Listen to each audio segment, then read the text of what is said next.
Hi and welcome back to It's a Miracle Beauty. If you've saw my previous eyeshadow review for the Bite Size e.l.f. review, you may recognize this look. However, I was filming both these videos at the same time.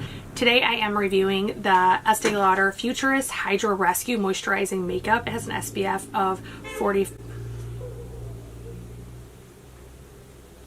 It has an SPF of 45, so I am doing a wear test and everything else, so I am going to give you a video of me putting it on and showing the application. This is the finished look after I just finish adding the rest of my makeup. I will be giving check-ins and a closing, final thought video, but this is a first impression. It is not a I wear this and know it's good. It is just a wear test. So if you like foundation reviews, I hope that you'll click like. I hope that you subscribe and ring the bell for notifications. And if you want to see how this performs on my almost 42-year-old very dry skin, I hope you keep watching.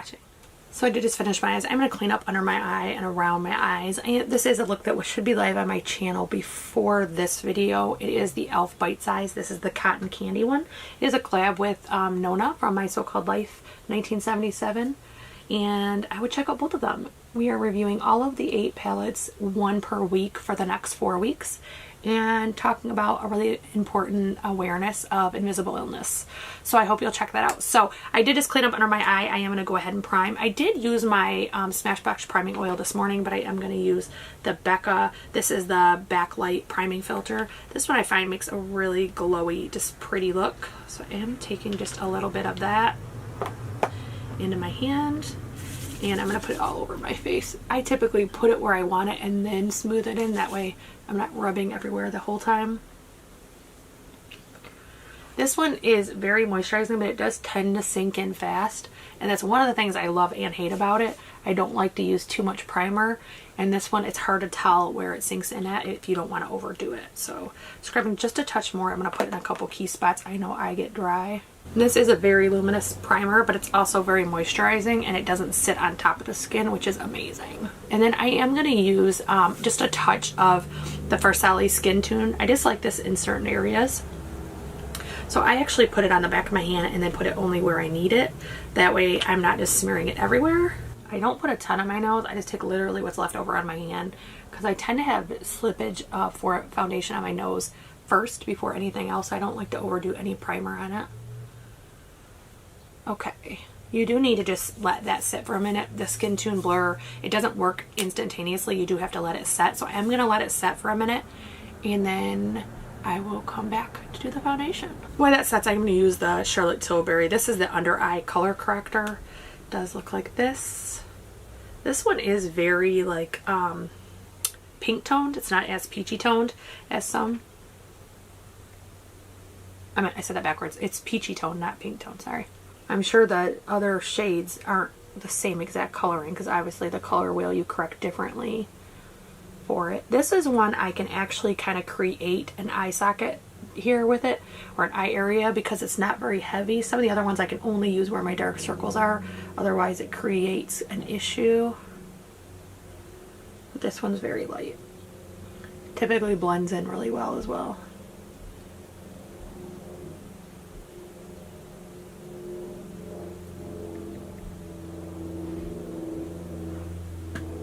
Just checking my mirror.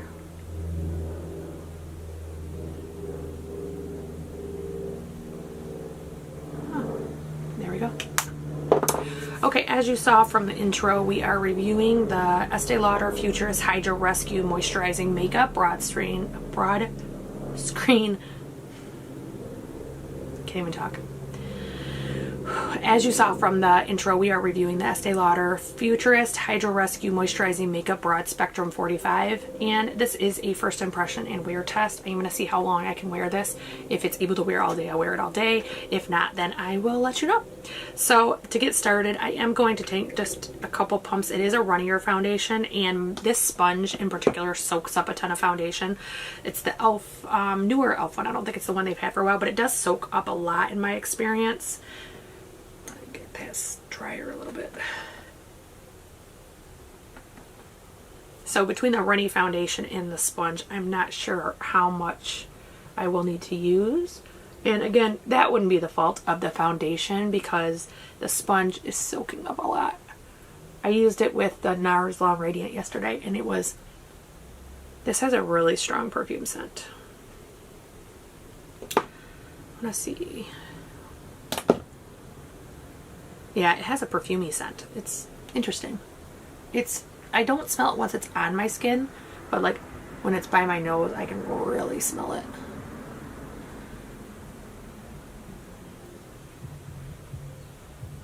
Seems to go on really easy.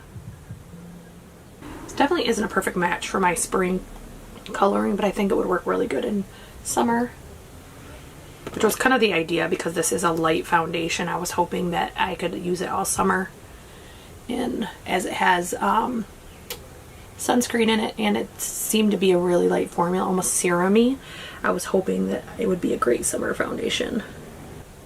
I actually think this pumps, because it's so runny, it pumps out smaller doses at a time. I think it might even be how the pump is set up, because I feel like this few bit I pumped, it was going a really long way despite the sponge soaking up a ton. I think it's medium coverage. I don't think off the bat it is anything more than that. I do think I'm not going to build it this time because I am just sitting in the house. So there's no reason. So for concealer, I'm going to use the Dose of Colors Meet Your Hue. This is in shade 4. And this is one that is full coverage. However, if you use less, it's not as much. So I actually wipe off the entire doe foot and then I use what's left over. And I let it sit just for a second to kind of harden up almost, or dry up a little bit, because the sponge does soak up so much. I like to actually let it dry a little bit. So I just want to let that dry. The crazy hair today. And I am trying to go right up into the crevice of my eye so it gets touches but doesn't wipe the blue. I've done that before where you get too close and then you have blue across your whole face.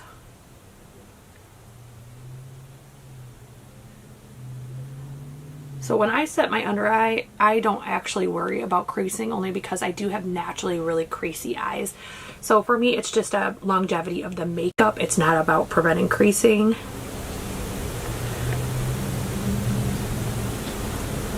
And then I want to smooth the edges of that. This one matches really well with this foundation. It brightens, but it's not like a huge distinct difference you can see.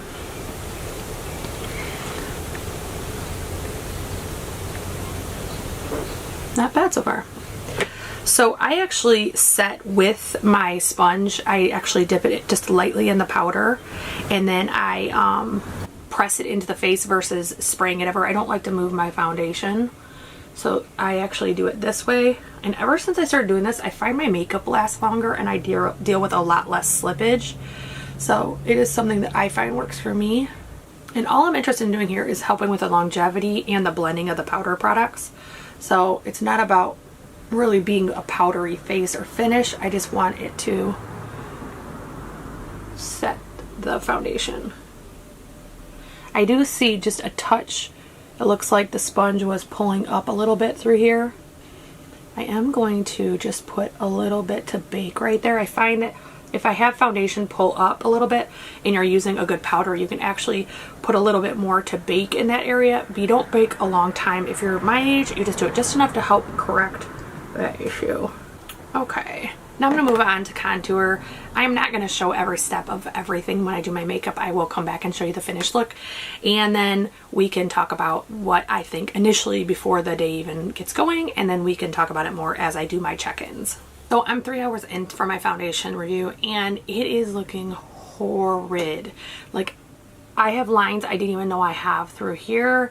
I have lines through here already. I mean, it's already settling into every line that I have. I'm actually going to zoom you in so you can see it. I do have the lights turned down slightly. It's not enough light out here to turn them down all the way, but I'm actually going to do one more day on this challenge because I just want to see if it's the primer, because this foundation is very highly rated and most people, especially with dry skin, actually fell in love with it. So I'm just wondering if my primer is actually the issue. So I'm going to zoom you in so you can take a look, and then I will actually film in this video. Next time you see me will be the next day. Let me zoom you in.